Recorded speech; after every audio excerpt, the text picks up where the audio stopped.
Selama puluhan tahun, Eropa hidup dalam satu asumsi besar bahwa perang berskala luas tidak akan kembali terjadi di benua mereka. Perang dunia dianggap sebagai masa lalu, perang dingin dianggap sudah berakhir, dan konflik besar dipercaya hanya akan terjadi jauh dari perbatasan mereka. Namun asumsi itu kini mulai runtuh. Pada akhir tahun ini, Presiden Rusia Vladimir Putin menyampaikan pernyataan yang langsung mengguncang Eropa. Ia mengatakan jika Rusia diprovokasi atau diserang, negaranya siap menghadapi Eropa secara menyeluruh. Pernyataan ini bukan disampaikan dalam suasana emosi sesaat, bukan pula dalam pidato kampanye. Ini disampaikan sebagai bagian dari penegasan doktrin pertahanan Rusia. Artinya sederhana, Rusia ingin Eropa tahu satu hal, konflik tidak lagi dianggap mustahil. Ucapan Putin segera menyebar ke seluruh Eropa, dan reaksi yang muncul tidak kalah serius. Beberapa negara Eropa mulai mengambil langkah yang jarang terdengar sebelumnya. Pemerintah mereka secara terbuka mengimbau rakyatnya untuk bersiap menghadapi kemungkinan perang.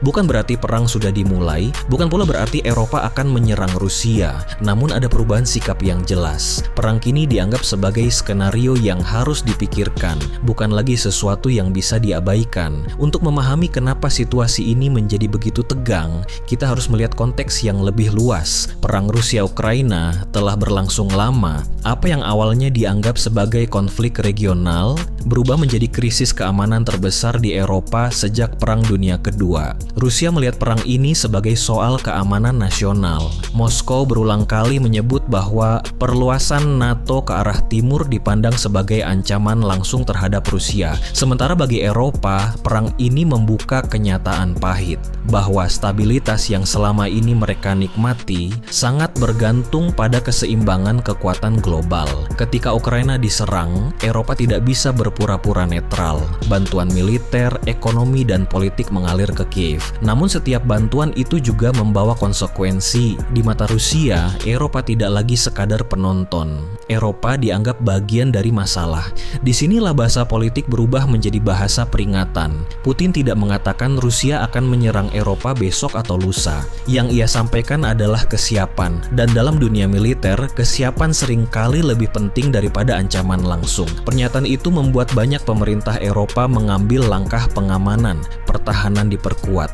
Latihan militer ditingkatkan, dan yang paling menarik, masyarakat sipil mulai dilibatkan dalam wacana keamanan. Beberapa negara menyerukan warganya untuk lebih mandiri secara logistik, memahami prosedur darurat, dan menyadari bahwa konflik berskala besar bukan lagi sesuatu yang hanya ada di buku sejarah. Bagi generasi Eropa yang tumbuh tanpa pengalaman perang, ini adalah perubahan besar. Selama ini, perang adalah sesuatu yang dilihat di layar televisi, terjadi di Timur Tengah, Afrika, atau wilayah lain yang jauh. Kini, perang dibicarakan dengan jarak yang jauh lebih dekat. Di saat yang sama, hubungan Rusia dan NATO berada pada titik paling sensitif dalam beberapa dekade terakhir. Tidak ada deklarasi perang, tidak ada ultimatum resmi, namun komunikasi antar pihak semakin kaku.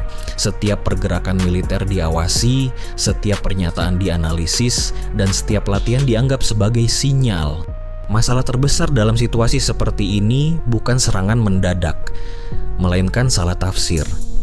Langkah defensif bisa dianggap sebagai ancaman, peringatan bisa dianggap sebagai provokasi, dan ketegangan bisa meningkat tanpa ada pihak yang benar-benar berniat memulai perang. Inilah yang membuat situasi saat ini sangat rawan. Eropa berada di persimpangan sulit. Di satu sisi mereka tidak ingin terlihat lemah. Di sisi lain, mereka sadar bahwa konflik langsung dengan Rusia akan membawa dampak yang sangat besar.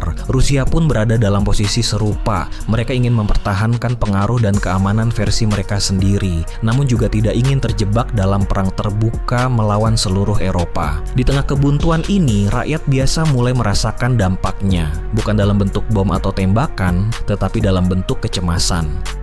Harga energi, ketidakpastian ekonomi, dan rasa aman yang perlahan terkikis. Seruan pemerintah Eropa agar rakyat bersiap bukanlah ajakan untuk panik, melainkan pengakuan jujur bahwa dunia sedang memasuki fase yang tidak stabil, fase di mana perdamaian tidak bisa lagi dianggap permanen, dan keamanan harus dipikirkan ulang. Putin melalui pernyataannya ingin memastikan satu hal, Rusia tidak ingin dipandang sebagai pihak yang bisa ditekan tanpa konsekuensi.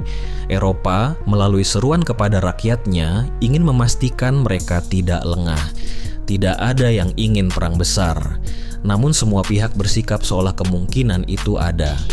Dan di dunia geopolitik, sikap seperti inilah yang seringkali menentukan arah sejarah. Apakah ketegangan ini akan mereda, ataukah justru semakin meningkat? Jawabannya belum ada. Yang pasti, dunia kini berada dalam periode di mana kesalahan kecil bisa membawa dampak besar. Eropa tidak lagi sepenuhnya nyaman, Rusia tidak lagi ingin diabaikan. Dan dunia menunggu apakah ketegangan ini akan berhenti sebagai peringatan atau berubah menjadi konflik yang tak bisa ditarik kembali.